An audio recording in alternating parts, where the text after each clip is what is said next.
Good morning all of you, this is Chhavi from Chhavi maths academy. बेटा आज हम बात करने वाले हैं बहुत ही बेसिक टॉपिक पर, जो आज आपके दिमाग में चल रहा होगा। आपके स्कूल में सब बोल रहे होंगे कि फॉर्म फिल करो एनओसी दो करके, कि आपको बेसिक मैथ्स पढ़ना है या स्टैंडर्ड मैथ्स पढ़ना है। तो आज हम डिस्कस करेंगे बेसिक मैथ्स और स्टैंडर्ड मैथ्स में क्या डिफरेंस है, क्या सोचकर आप बेसिक लें और क्या सोचकर आप स्टैंडर्ड मैथ्स लें। ठीक है, चलिए बेटा, सबसे पहले हम आपकी मार्किंग स्कीम के बारे में बात कर लेते हैं कि चैप्टर वाइज जो आपकी मार्किंग स्कीम है वो क्या कहती है, किस बिहाफ पर आप अपने चैप्टर्स को तैयार करें। ठीक है, सबके माइंड में होता है ना, कुछ बच्चे वो वाले भी होते हैं कि 99% 100% मार्क्स स्कोर करने हैं, कुछ ऐसे वाले भी होते हैं ना बच्चों कि अरे यार पास हो जाए ना बस उतना काफी है। ठीक है, तो सबके लिए मार्किंग स्कीम है कि कौन से चैप्टर आप अच्छे से प्रिपेयर करके जाएं, जिसमें से क्वेश्चन आना ही आना है, माइंड सेट हो जाए। ठीक है, पहले हम ये बात करेंगे, फिर हम बात करेंगे स्टैंडर्ड किस बिहाफ पर लेना है आपको और बेसिक किस बिहाफ पर लेना है, और फिर हम डिस्कस करेंगे कि आपको 99 या 100 मार्क्स स्कोर करने के लिए मैथ्स में कौन सी बुक्स का यूज करना है।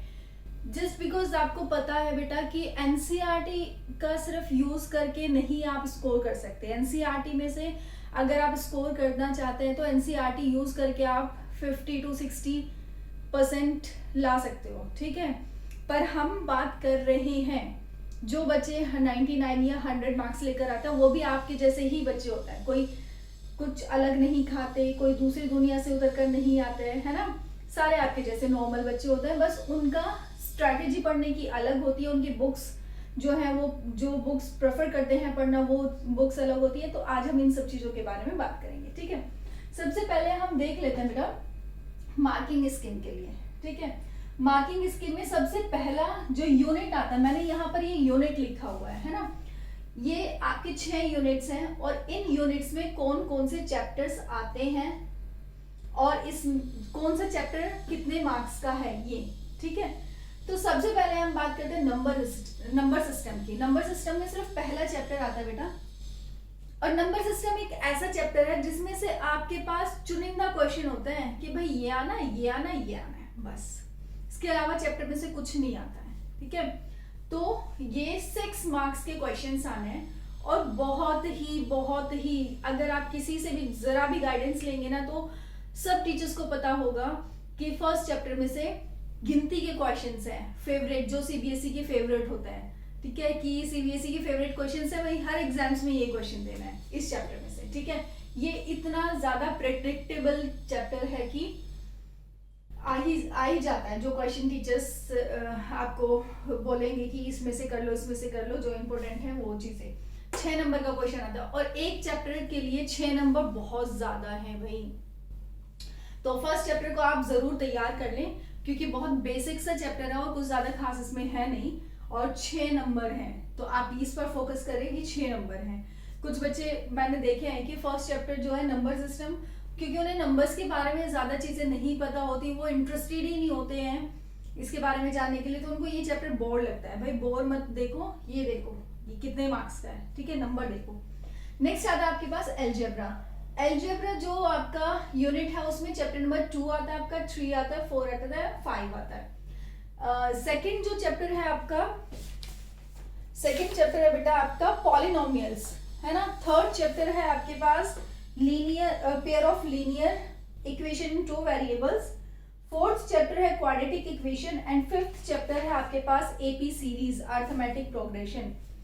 ये चारों ही चैप्टर एक ही लेवल पर है। देखो मैं इसके बाद एक वीडियो वो भी बनाने वाली हूँ कि किस चैप्टर में से आप किस तरह का क्वेश्चन तैयार कर ले, बिल्कुल कि इस तरह का क्वेश्चन तो आता ही आता है। एक वीडियो मैं इस पर भी बनाऊंगी, बहुत हेल्पफुल होगा आपके लिए क्योंकि ये बहुत जरूरी है। हम चैप्टर तो पूरा कर रहे हैं, हमने सब रट लिया पूरे चैप्टर में से, पर भाई वो जो आप रट रहे हैं, जो आप तैयार कर रहे हैं, क्या वो आना है, ये भी तो पता होना चाहिए ना।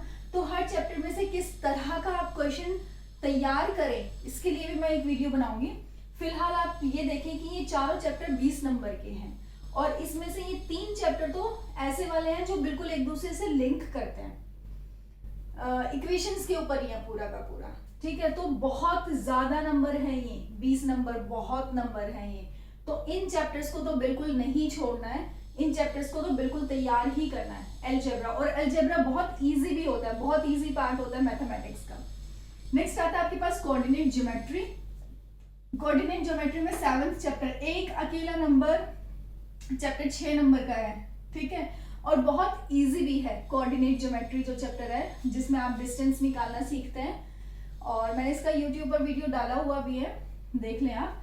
7th चैप्टर बहुत इजी चैप्टर है और 6 नंबर का है, तो बिल्कुल तैयार करके जाएं। ट्रिग्नोमेट्री, देखो बेटा, अगर आगे चलकर ट्रिग्नोमेट्री, मुझे पता है कि बहुत सारे बच्चे ऐसे होते हैं जिनको ट्रिग्नोमेट्री के नाम से ही डर लगने लगता है। अरे भाई, ये साइन थीटा कोस थीटा ये तो हमने पढ़ा ही नहीं है जिंदगी में, ना हमने पढ़ना है।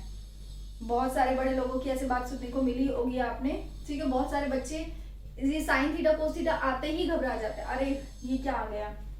तो अगर किसी को 10th के बाद मैथ्स पढ़ना है, 11th 12th में अपना करियर बनाना है इस चीज में, मैथ्स को लेकर या फिर इंजीनियरिंग ये सब, तो ये चैप्टर बिल्कुल तैयार करें, बिल्कुल भी नहीं छोड़ना है।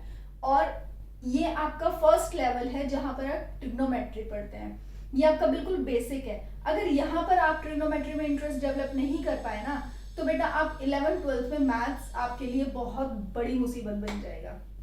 तो ये जैसे आप फर्स्ट क्लास में जाते हैं और आपको ABCD सिखाया जाता है ना, बिल्कुल ऐसे ही ये है कि आपको 11th में जाने से पहले ट्रिग्नोमेट्री का ये सिर्फ बेसिक पढ़ाया जा रहा है। और अगर आप इसी लेवल पर अपना इंटरेस्ट डेवलप नहीं कर पाए तो आपके लिए मैथमेटिक्स एकदम पहाड़ हो जाएगा, ठीक है, जो आपको नहीं करना है। ओके, तो ये अगर जो बच्चे तैयार करना चाह रहे हैं, अपना फ्यूचर बनाना चाह रहे हैं मैथ्स में, तो बिल्कुल तैयार करें इस चैप्टर को। नेक्स्ट आता है मेंसुरेशन, 12th और 13th चैप्टर बहुत इजी है। मेंसुरेशन, देखो मेरा पॉइंट ऑफ व्यू ये है कि जब मैं खुद बचपन में थी तो मुझे ऐसा लगता था यार ये क्या ही है, मतलब मेंसुरेशन क्या है, कहाँ से आ जाता है ये सब इतने सारे। हालांकि मेरा जो इंटरेस्टिंग टॉपिक था वो ट्रिग्नोमेट्री था, पर मेरा मेंसुरेशन नहीं था। कि पर अब मैं ये चीज बोलती हूँ, शायद मेरे पास उस वक्त कोई गाइडेंस नहीं थी, ये सब चीजें नहीं थी, कि अगर मैं इसको पढ़ाऊं या फिर आप इंटरेस्ट लेकर इसको पढ़ें, तो मैं गारंटी ले सकती हूँ कि ये चैप्टर आपके दिमाग में जरूर जाएगा, ये मेरी गारंटी है। क्योंकि ये वाला चैप्टर खुद मेरी वीकनेस रही है, आई ट्रूली स्पीक, कि ये मेंसुरेशन मेरा वीक पॉइंट रहा है। पर उसी टाइम पर जब मैंने ये सोचा था कि I want to become a teacher, उसी टाइम पर मैंने सोच लिया था कि जो मेरी वीकनेस रही है ना, बच्चों की बिल्कुल भी नहीं रहने दूंगी। तो अगर आपको ये चीज देखना है तो वीडियो जरूर देखें आप मेंसुरेशन पर, मेरा अभी तक तो नहीं बनाई है मैंने, पर हाँ बनाऊंगी, ठीक है। ये आपको डेफिनेटली समझ आएगा, बस थोड़ा सा इंटरेस्ट डेवलप करने की जरूरत है, बस थोड़ा सा। बहुत इजी चैप्टर है। और इस चैप्टर की खासी बात ये है कि अगर आपको क्वेश्चन नहीं भी समझ आया ना तो कोई बात ही नहीं है भाई, बस आपको बेलन और क्षेत्रफल समझ आ गया तो उसका फॉर्मूला लिख कर आ जाओ, 1 नंबर तो आपको वही मिल जाना है। और एक क्वेश्चन में कम से कम 2 फॉर्मूले यूज होने हैं, है ना। टीचर अगर बहुत दयालु भी होगा तो 1-1 नंबर दे देगा, नहीं तो आधा आधा तो देगा ही। तो बहुत ही स्कोरिंग है। नेक्स्ट आ जाता है आपके पास स्टैटिस्टिक एंड प्रोबेबिलिटी, फ्री के नंबर, ये लगा लो, ये फ्री के नंबर है 11 नंबर। 14th और 15th चैप्टर इतने इजी चैप्टर्स हैं, ये लगा लो कि आपने तो सिर्फ फ्री के नंबर मिल जाना है इन चैप्टर्स पर, तो ठीक है। तो सबसे पहले जो है आपका, मेरे हिसाब से जो चैप्टर्स तैयार करने के लिए आपको सबसे पहले ये और ये चैप्टर्स आप बिल्कुल अच्छे से रेडी कर ले, ठीक है। उसके बाद इन चैप्टर्स पर जाए, ठीक है। पहले तो ये वाले तो ये सोच लो कि अरे फ्री के नंबर है, पहले इन्हीं तैयार करके बैठ जाते हैं। चलिए, ये तो हो गई आपकी मार्किंग स्कीम कि किस चैप्टर में से कितने कितने मार्क्स का आपका आएगा। नेक्स्ट बात करते हैं हम बेसिक और स्टैंडर्ड पर। बेटा बेसिक और स्टैंडर्ड में कोई डिफरेंस नहीं है, सेम बुक्स हैं, सेम चीजें हैं, बस इनमें डिफरेंस क्या है, बेसिक थोड़ा सा इजी आता है। और इजी की क्या डेफिनेशन है, उसकी कोई अलग बुक नहीं बननी है, ठीक है। आपकी जो एनसीईआरटी है, आप जो एक्स्ट्रा बुक्स प्रेफर करते हो, उसी में से आना है सब, ठीक है। तो इसकी कोई अलग से बुक नहीं बननी है।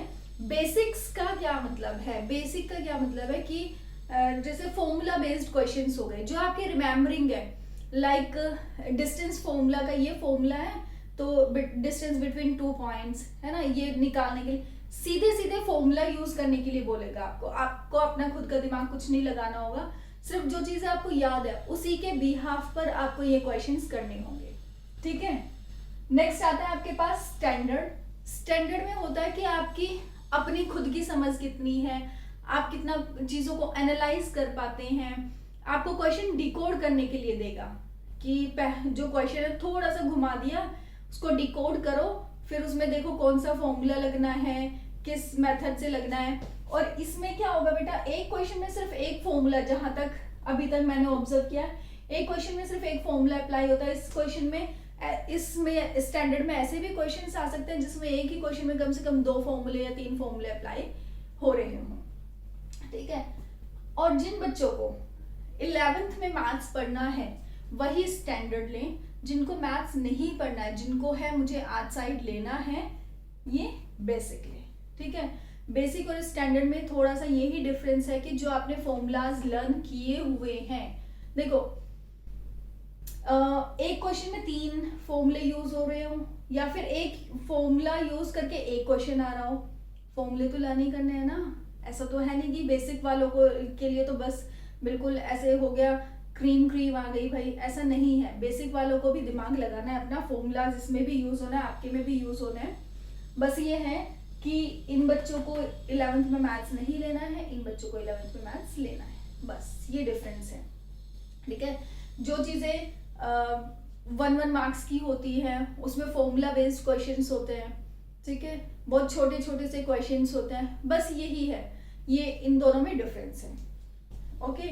नेक्स्ट हम बात करते हैं बेटा कि आप कौन कौन सी बुक्स प्रेफर करें पढ़ने के लिए, कि किस तरह की बुक आप लें जिससे कि आप स्कोर कर पाए। देखो मैंने बताया बेटा अभी कि जो बच्चे 99% स्कोर करते हैं, 100% स्कोर करते हैं मैथ्स में, वो भी इसी धरती के होते हैं और वो भी रोटी ही खाते हैं और आप भी रोटी ही खाते हैं। सबसे पहले तो आप एनसीईआरटी कंप्लीट कर लें, ठीक है। सबसे पहले आप अपनी एनसीईआरटी कंप्लीट कर लें। ये हालांकि मतलब मेरा ये मानना है कि जब आप एनसीईआरटी पढ़ते हैं तो हद से 3 से 4 महीने के अंदर अंदर आपको एनसीईआरटी कंप्लीट कर देनी होती है, क्योंकि एनसीईआरटी में कुछ भी नहीं है, सब बेसिक चीजें हैं, बहुत बेसिक चीजें हैं, है ना। दूसरा ये आता है, कुछ बच्चे ऐसे भी होते हैं भाई एनसीईआरटी सिर्फ पढ़ते हैं, उनका बेसिक इतना ज्यादा स्ट्रॉन्ग हो जाता है कि उनके सामने अगर कोई भी क्वेश्चन आए तो वो उस क्वेश्चन को डिकोड कर पाते हैं और डिकोड करके उस क्वेश्चन को सॉल्व कर लेते हैं। पर कुछ बच्चों को आदत होती है कि इस तरह का अगर मैंने क्वेश्चन नहीं पढ़ा तो मुझसे वो नहीं होगा, ठीक है, तो उसके लिए एक्स्ट्रा बुक होती है। तो सबसे पहले आप एनसीईआरटी अपनी कंप्लीट कर ले, ये 9th और 10th दोनों के लिए है बेटा, ठीक है। सबसे पहले एनसीईआरटी कंप्लीट कर ले। अब क्या होता है कि स्कूल से आपको प्रोवाइड होती है सहायक सामग्री, हालांकि ये 9th क्लास की है क्योंकि 10th क्लास की जो है इसका उड़ा हुआ है ना। तो ये मैं सिर्फ फ्रंट पेज के लिए दिखा रही हूँ, इंग्लिश मीडियम की भी आती है सपोर्ट मटेरियल, ये सिर्फ गवर्नमेंट स्कूल के लिए प्रोवाइड होती है। पर अगर कोई भी प्राइवेट स्कूल का बच्चा इसको देखना चाहता है तो ये इंटरनेट पे होता है, पूरा का पूरा सपोर्ट मटेरियल इंटरनेट पे पड़ा हुआ होता है, आप वहां से इसकी पीडीएफ डाउनलोड कर सकते हैं, ठीक है।